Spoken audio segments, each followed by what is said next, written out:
आकाशवाणी गोरखपुर से भोजपुरी समाचार।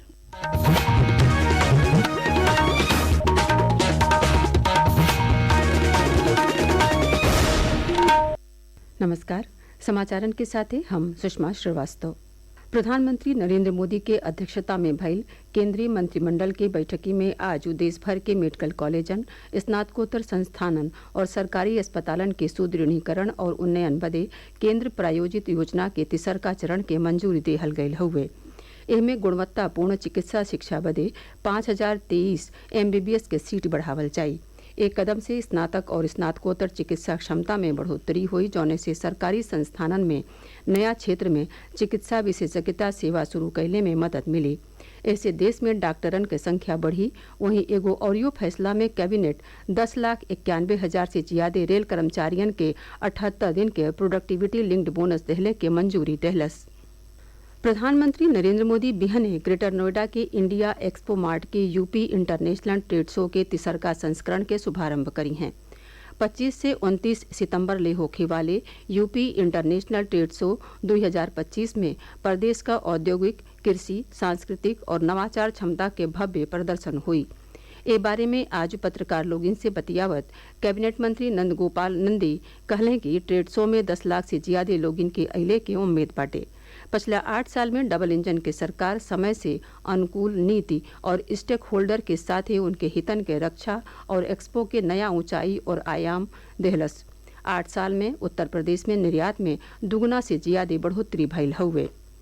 उत्तर प्रदेश पुलिस राज्य के सज्जो पुलिस थानन में मिशन शक्ति केंद्र स्थापित करे बदे पुरहर दिशा निर्देश जारी कैले हउवे। ई पहल राज्य सरकार के प्रमुख मिशन शक्ति अभियान के हिस्सा हउवे, जौने का उद्देश्य महिला लोगिन के सुरक्षा, सम्मान और आत्मनिर्भरता के मजबूत कैल हउवे।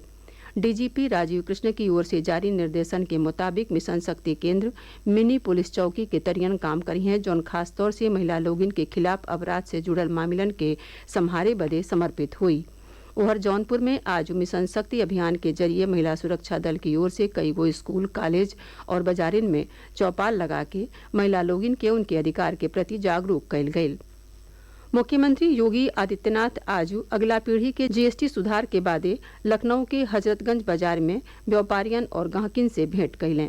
ए मौका पर मुख्यमंत्री GST रिफॉर्म से जुड़ल प्रचार के सामान और बैनर बटले के सतही दुकानदारन और गहकिन से बातचीतो कैलें।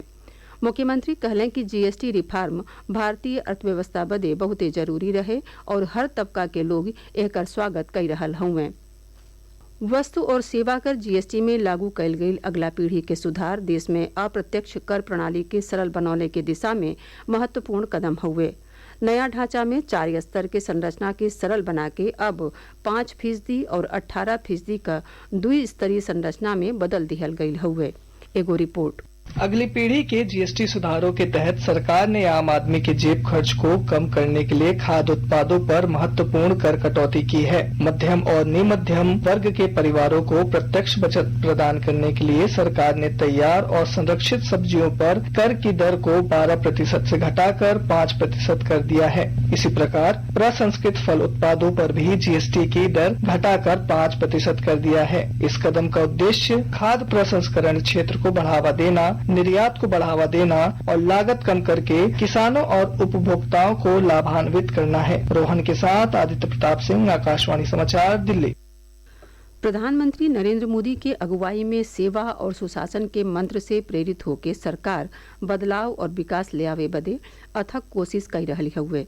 आज यह विशेष श्रृंखला सेवा पर्व में हम बता रहल हैं कि मोदी सरकार भारत AI मिशन के जरिए देश के भविष्य खातिर कैसे तैयार कर रहल हउवे। एगो रिपोर्ट।